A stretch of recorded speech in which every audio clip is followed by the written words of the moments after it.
Well, trust in social media is actually at an all-time low level in the developed countries, in the UK, France, Germany, and what we find is that the problems of the last months, Cambridge Analytica and whatnot, have really caused a further downgrading in trust. It can't be a surprise to brands that if their ads are placed alongside inappropriate content, offensive content, that it's going to be negative for the brand. But CMOs need to step up and take some leadership on their brands. Well, what's important is the Edelman Trust Barometer definitely shows that there's low confidence on the part of consumers in the platform's ability to fix themselves. The big idea for this year's study is that we want brands to stand up for us. 70% say specifically we want brands to intervene about fake news, also about data privacy. And the combination of those two is the new expectation for the platforms. Your research is really interesting in the sense that once the Cambridge Analytica scandal broke and Mark Zuckerberg finally came out of hiding and spoke to regulators and spoke to users, he said that his research, his feedback was that people don't care that much about how their data is being used. Particularly around GDPR, they got the chance to change some of their privacy settings and they didn't do so. Facebook subscriber numbers went up. So how does that match up with your data? Because it feels like there's a real disconnect between what consumers really care about.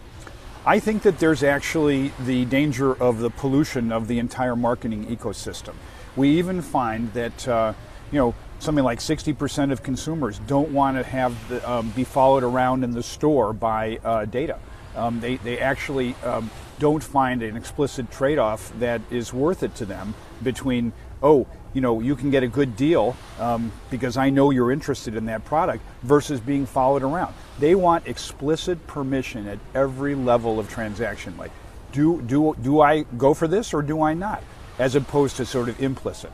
It's funny you went straight to the in-store experience, because that seems to be the next frontier for the advertisers and the technology companies. We're only just seeing early days where you can click and collect. There's been some augmented reality in store for some of the big brands. But you're saying that the next wave is technology actually tracking how long you look at an item in store and seeing sort of the reaction that you might have to try and target you with other material. Even the basics, such as coupons, are being questioned because it's data-oriented marketing.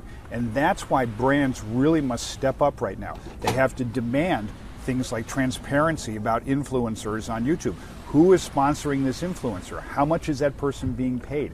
These are just the absolute minimums that brands are going to have to insist on and do it themselves and take leadership. I know that Keith Weed, for example, later this week of Unilever is going to call for all marketers to have that level of transparency. So they're going to push this initiative to the end. We have seen pushback by some of the brands, but it has felt like it's more short term, so wrapping some of the tech companies over the knuckles on some of the behavior. It's not been long term. They haven't pulled the money for the long term. But here's the point. The consumer is not willing to get off of social media. There's a huge love and need for social media. What they can do, though, is stop buying the brands. The new democracy is actually brand democracy. I can or I can't support this brand. I can be an advocate for it. I can actually have a relationship with it. That's what you want to get to. But it depends on whether the brand establishes a level of trust with the customer. And that actually is dependent on, do they force the platforms to do right in terms of quality content and safe content? What is it going to take, though? I mean, there was one brand, Wetherspoons, the UK pub chain. They have gone militant. They've switched off all of their social media accounts.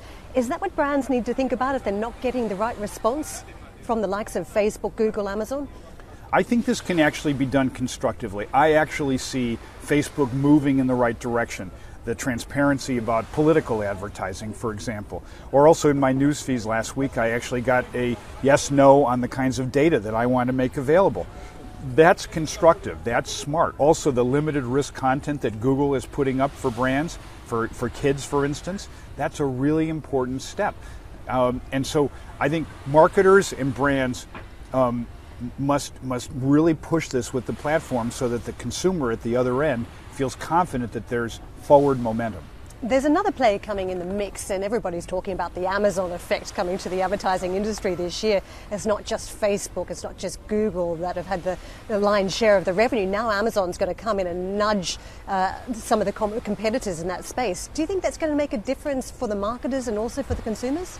Well, marketers are starting to have to pay for, in a sense, presence on Amazon to get, higher rank. And so, we're actually also in PR trying to get good reviews on Amazon. So, in fact, the marketing ecosystem continues to develop. But the core question, do we have a trustworthy environment for consumers to believe in their data being used properly? No more use of third-party data without permission. At the same time, quality content that makes sure that you're getting a constant source of quality information. Fake news is cancer in the bloodstream. We've got to get this out of the lingua franca. Hello, I'm James Wright. Thanks for watching Marketing Media Money. To check out more online videos, just click on the boxes and don't forget to subscribe to the CNBC Live channel at the bottom of the screen.